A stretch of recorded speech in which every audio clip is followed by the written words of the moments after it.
এই যে না, হ্যাঁ হ্যাঁ হ্যাঁ হ্যাঁ হ্যাঁ হ্যাঁ, এই যে এই দুইটা এই দেখছেন এই যে কামটা ঘটাইছে।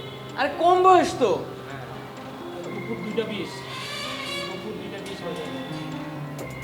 ওই যে উপরে টাইম দিয়ে আছে, ওই যে উপরে টাইম আছে। 22-এ দিই দেখি। ওই যে ছেলেটা আসছে, ওই যে এবার ঘটবে খেলা। হ্যাঁ হ্যাঁ হ্যাঁ, এই যে কালো পোশাক পরে না, ওই যে কালো পোশাক পরে যাচ্ছে এই ছেলেটা, এবং এই যে সামনে যে দুইটা না, এই যে দুইটা ছেলে মানে যেই একা পেয়েছে না, এবারে অবস্থাটা দেখেন দেখেন অবস্থাটা দেখেন। ছোট একটা বাচ্চা পেয়েছে না, আর ও হলো সামনে। তো ওরা যদি একটু প্রোটেকশন দিত আশেপাশে যে মানুষগুলা।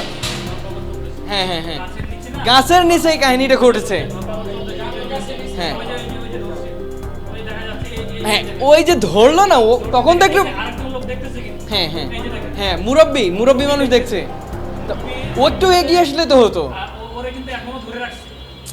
অবস্থাটা দেখেন, মানে এই যে এই ছেলেটা কিছু বলতে পারতো না, এই যে এই ছেলেটা তো কিছু বলতে পারতো, ও দেখছে।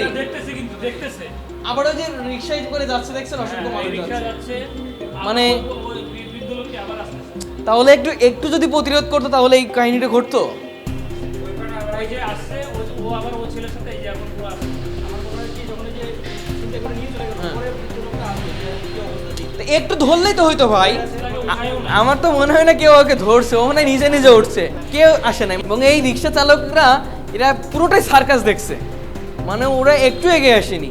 আরে ভাই, এটা ব্যস্ততম রোড, এই যে খিলগাঁও আশাপুর যে ফ্লাইওভারের নিচের রোডটা, এটা সবচেয়ে ব্যস্ততম রোড রাজধানীর মধ্যে, এবং সেই জায়গায় এই ঘটনা ঘটলো এবং শত শত মানুষ দেখছে, মানে সিনেমা দেখছে, একটু এগিয়ে আসবে না? আরে ভাই, এখন যদি আমরা নিজেরা অন্যের প্রতি এগিয়ে না আসি তাহলে তো জীবনটা শেষ হয়ে যাবে। ওর হাতে ব্যানার ছিল যে ও বইমেলাতে কাজ করে, শিক্ষিত ছেলে, পাশাপাশি বইমেলাতে স্টলে, আমরা জানি যে শিক্ষার্থীরা ভালো এগিয়ে আসে বইমেলায়, পার্ট টাইম জব করে আর কি।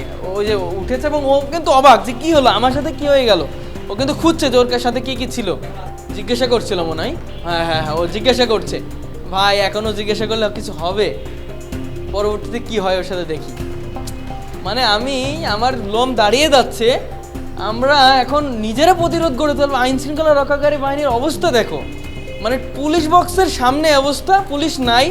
আমি পুলিশের কথা বাদ দিলাম, আমরা সাধারণ মানুষ যারা যাচ্ছি একটু এগিয়ে আসার তো দরকার ছিল, তাও আবার স্টুডেন্ট, সে তার পাশে এগিয়ে আসা উচিত না? মানে কি একটা অবস্থা ঘটে গেল, এটা কিন্তু ফিরে যাচ্ছে। আমি আসলে এইগুলো দেখে অবাক হচ্ছি রীতিমতো। এগুলো কি অবস্থা? ওর টাকা পয়সা ফোন সব নিচ্ছে।